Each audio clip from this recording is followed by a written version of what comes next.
పెట్టండి. పెద్ద ఆయనకి మరకలంటి ఇచ్చింది చాలు. ఇంకా ఆయన పరువు తీయకండి. ఈ మాటలనేది ఎవరో కాదు, కల్వకుంట్ల కవిత. కేటీఆర్, హరీష్ రావులను ఉద్దేశించి ఈ మధ్య తీవ్రంగా విమర్శలు చేస్తున్న కవిత రోజురోజుకి ఆ డోసు పెంచుతూ వెళుతున్నారు. అలాగే ఈ మధ్య జరుగుతున్న ప్రచారాన్ని కూడా ఖండించారు. జన్మలో నా కంఠంలో ప్రాణం ఉండగా మళ్ళీ బీఆర్ఎస్లోకి తిరిగి వెళ్ళేది లేదు అని. సో తన అధికారం కోసమే పార్టీ పెట్టారని ఓపెనింగ్లోనే చెప్పారు. అప్పుడే సీఎం సీఎం అనే నినాదాలు కూడా వినిపిస్తున్నాయి. అంటే కవిత తెలంగాణలో ఒక కొత్త పొలిటికల్ పవర్గా ఎమర్జ్ అవ్వాలనుకుంటున్నారు by targeting BRS, Congress and BJP. సరే కవిత ఎవరితో పనిచేస్తున్నారు, ఎవరితో పని చేయట్లేదు, పొలిటికల్ ఈక్వేషన్స్ ఎవరితో ఉన్నాయి, తెర వెనకాల ఎవరు, ఇవన్నీ రకరకాల స్పెక్యులేషన్స్ ఉంటాయి. బహుశా ఎన్నికల నాటికి కొంత బయటపడితే పడవచ్చు. ఇక ముఖ్యమంత్రి విపక్షాలకు ఒక విజ్ఞప్తి లాంటి హెచ్చరిక చేశారు.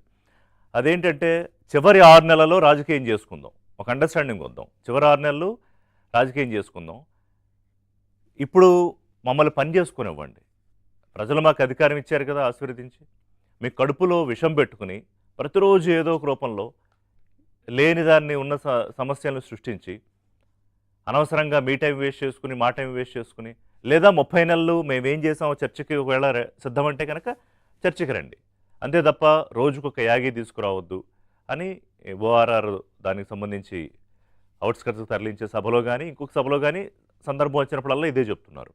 అంటే అభివృద్ధి మీద ఫోకస్ చేస్తున్నాం మేము, మీరు ఎన్ని కుట్రలైనా చేయండి రాజకీయ పరంగా, ప్రజలు మాతోనే ఉంటారు అనేది.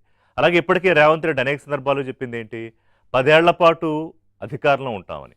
అంటే ఈ 5 ఏళ్ళు 10.5 ఏళ్ళు ఇంకా చెప్పాలంటే, ముఖ్యమంత్రి మాటల్లో చెప్పాలంటే, ఒకవేళ 1 నేషన్ 1 ఎలక్షన్ కనుక అమల్లోకి వస్తే ఇంకొక 6 నెలలు అడిషనల్గా యాడ్ అయితే 10.5 ఏళ్ళు అధికారంలోకి ఉంటాం అనేది. తాడోపేడో తేల్చుకుందాం రాజకీయంగా చివరి 6 నెలల్లో అని ముఖ్యమంత్రి చెబుతున్నమాట.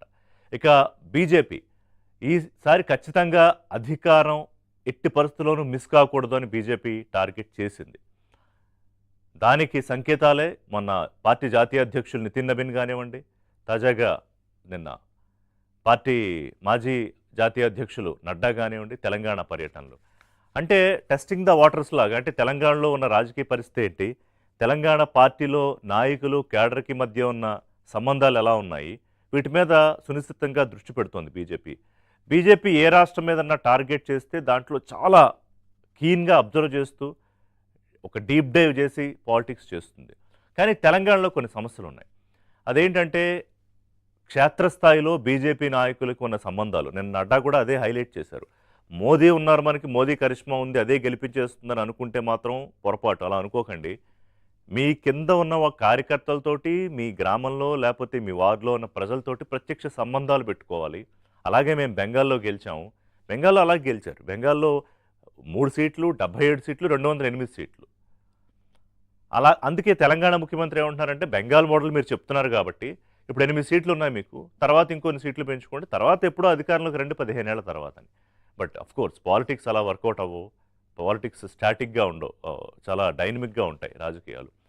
సరే, ఇక బీఆర్ఎస్, బీజేపీయా లేకపోతే ఈ రకరకాల పొలిటికల్గా ఎవరెవరితో మిలాఖత్ అవుతున్నారు అనేది చేస్తూనే ఉంటారు. కాంగ్రెస్ పార్టీ ఆ నినాదము లేకపోతే ఆ విమర్శతోటే మొన్నటి ఎన్నికల్లో ఎంతో కొంత గెయిన్ అయింది.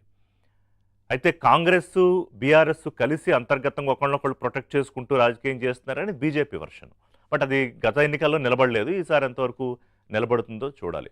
సో బీజేపీ ఏంటంటే, గతంలో మనం దగ్గర దాకా వచ్చి అధికారం చేజార్చుకున్నాము, బట్ ఈసారి ఆ ఛాన్స్ ఇవ్వద్దు, అంటే త్రుటిలో కూడా తప్పకూడదు అనేది వాళ్ళ యాక్షన్ ప్లాన్. కానీ పాజిటివ్స్ ఏంటి, నెగిటివ్స్ ఏంటి చర్చ సందర్భంగా మాట్లాడదాం. ఇక 10 ఏళ్ల పాటు అధికారం అనుభవించిన, ప్రభుత్వం నడిపించిన, తెలంగాణ వచ్చిన మొట్టమొదటి ప్రభుత్వం టీఆర్ఎస్గా, తర్వాత బీఆర్ఎస్గా మరి అధికారంలోకి వచ్చాక ఇప్పుడు రాజకీయంగా చాలా సతమతం అవుతూ ఒక రకమైన పొలిటికల్గా ఇబ్బందులు ఎదుర్కొంటున్న పార్టీ బీఆర్ఎస్. కానీ కేటీఆర్ అందుకు భిన్నంగా నిన్న ఆయన మాట్లాడుతూ, ఇప్పటికిప్పుడు ఈరోజు ఎన్నికలు జరిగితే 78 సీట్లు వస్తాయి మాకని చెప్తున్నారు. ఏదో 60-70 అని ఏదో ఒక ఆయన ఆ ఛాన్స్ కూడా ఇవ్వలేదు, 78 అని ఖచ్చితంగా చెప్తున్నారు. ఎలా చెప్పగలుగుతున్నారంటే, ఆయన చెప్పేది ఏంటంటే, ఇది ఎవరో కాదు, ప్రభుత్వం చేయించుకున్న సర్వేల్లో అలాగే కేంద్ర రాష్ట్ర నిఘా విభాగాల నుంచి వచ్చిన ఇన్ఫర్మేషన్ ద్వారా అర్థమైన విషయము. అందుకే రేవంత్ రెడ్డికి విషయం అర్థమైపోయింది, అందుకే ఆయన ఏదేదో మాట్లాడుతున్నాడు. బండ మీద జారిపోతున్న పార్టీలా ఉంది అది. ఇక నిలబడడం కష్టం, కూలుకోవడం కష్టం అని చెప్పేస్తున్నారు కేటీఆర్. ఓ పక్కన నేను ఓపెనింగ్‌లో చెప్పినట్టు కవిత ఏమో అసలు బీఆర్ఎస్‌కి అధికారంలోకి వచ్చే ఛాన్సే లేదు. తెలంగాణలో ఇంకెప్పుడు అని చెప్తున్నారు. లేదు నెక్స్ట్ అధికారం మాదే. కాంగ్రెస్ పనైపోయింది. బీజేపీని అసలు చూడట్లేదు. బీజేపీ కావాలని ప్రత్యామ్నాయంగా ఎవరు అనుకోవట్లేదని కేటీఆర్ అంటున్నారు. తిరిగి మళ్ళీ కేసీఆరే ముఖ్యమంత్రి కావాలని తెలంగాణ ప్రజలు కోరుకుంటున్నారు అనేది కేటీఆర్ చేస్తున్న వాదన.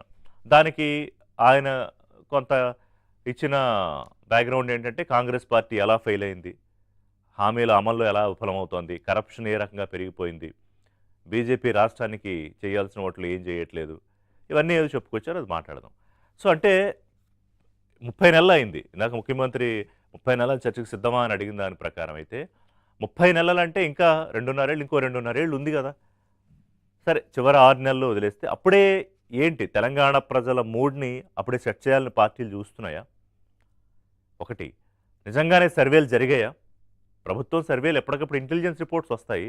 ఇంత భారీ స్థాయిలో 2 మీడియా సంస్థలు అన్నారు. ఆఫ్‌కోర్స్ ఆంధ్రజ్యోతి లేదు అందులో. ఏబీఎన్ ఆంధ్రజ్యోతికి సంబంధం లేదు. కేటీఆర్ 2 మీడియా సంస్థలు, కేంద్ర రాష్ట్ర నిఘా వ్యవస్థలు అన్నారు. మరి ఆ మీడియా సంస్థలు ఏ స్థాయి సంస్థలు? ఎలాంటి సర్వే చేశాయి? ఏ సర్వేతో వాళ్ళకి 78 సీట్లు వస్తాయని చెప్పాయి?